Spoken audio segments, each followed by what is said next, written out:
அண்மை செய்தி. புதுச்சேரி ரெயின்போ நகரில் வீட்டிற்குள் வைத்து 3 பேர் வெட்டி கொலை செய்யப்பட்டிருக்கின்றனர்.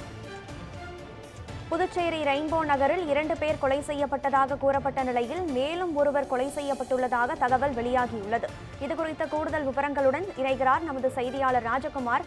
வணக்கம் ராஜகுமார். ரெயின்போ காலனியில் இரட்டை கொலை என அறியப்பட்ட நிலையில் தற்போது 3 கொலை செய்யப்பட்டிருக்கின்றனர் என தகவல் வெளியாகியிருக்கிறது. இதுகுறித்த விவரங்களை பதிவு செய்யுங்கள். புதுச்சேரியில் பிரபல தாதாவின் மகன் உட்பட 3 வாலிபர்களை நகரின் மையப்பகுதியில் உள்ள பாழடைந்த வீட்டில் மர்ம நபர்கள் வெட்டி படுகொலை செய்திருக்கக்கூடிய சம்பவம் பெரும் பரபரப்பை ஏற்படுத்தியிருக்கிறது. அது 2 வாலிபர்கள் சம்பவ இடத்திலே உயிரிழந்தது. ஒருவர் மருத்துவமனையில் அனுமதிக்கப்பட்ட நிலையில் அவரும் உயிரிழந்திருக்கிறார். புதுச்சேரி ரெயின்போ நகர் 7வது குறுக்கு தெருவில் உள்ள பாழடைந்த வீடு ஒன்றில் 2 வாலிபர்கள் வெட்டி படுகொலை செய்யப்பட்டும் மற்றொரு வாலிபர் உயிருக்கு ஆபத்தான நிலையிலும் கிடந்துள்ளனர். இன்று காலை இது குறித்து தகவல் அறிந்து சம்பவ இடத்திற்கு வந்த பெரிய கடை போலீசார் அங்கு கொலை செய்யப்பட்டு கிடந்த 2 வாலிபர்களின் உடலை மீட்டும் வெட்டு காயங்களுடன் இருந்த மற்றொரு வாலிபரை மீட்டு மருத்துவமனைக்கு அழைத்து சென்றதில் அவரும் சிகிச்சை பலனின்றி தற்போது உயிரிழந்திருக்கிறார்.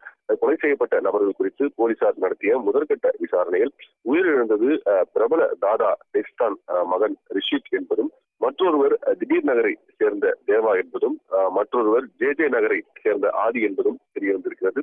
மேலும் இந்த 3 பேரும் விடியற் காலை வரை அந்த பாழடைந்த வீட்டில் மது அருந்தியதாகவும் அப்போது அவர்களுடன் மது அருந்திய மற்ற நபர்களுடன் பிரச்சனை ஏற்பட்டதால் இக்கொலை சம்பவம் நடைபெற்ற போலீசார் தகவல் தெரிவித்திருக்கின்றனர். தொடர்ந்து சம்பவ இடத்திற்கு வந்த முதுநிலை காவல் கண்காணிப்பாளர் நாரா சைத்தன்யா இந்த கொலை குறித்து போலீசாரிடம் கேட்டறிந்தார். கொலையாளிகளை விரண்டு பிடிக்கவும் உத்தரவிட்டிருக்கிறார். தொடர்ந்து போலீசார் உயிரிழந்த 3 பேரின் உடல்களையும் தற்போது உடற்கூறாய்விற்காக புதுச்சேரி கதிர்காமம் அரசு மருத்துவமனைக்கு அனுப்பி வைத்திருக்கின்றனர். குடியிருப்பு பகுதிகள் நிறைந்த இடத்தில் இந்த வெட்டு கொலை நடைபெற்றிருப்பது பெரும் பரபரப்பை ஏற்படுத்தியிருக்கிறது. தொடர்ந்து இந்த கொலை சம்பவம் குறித்து காவல்துறையினர் விசாரணை மேற்கொண்டு வருகின்றனர். கனகதாரா,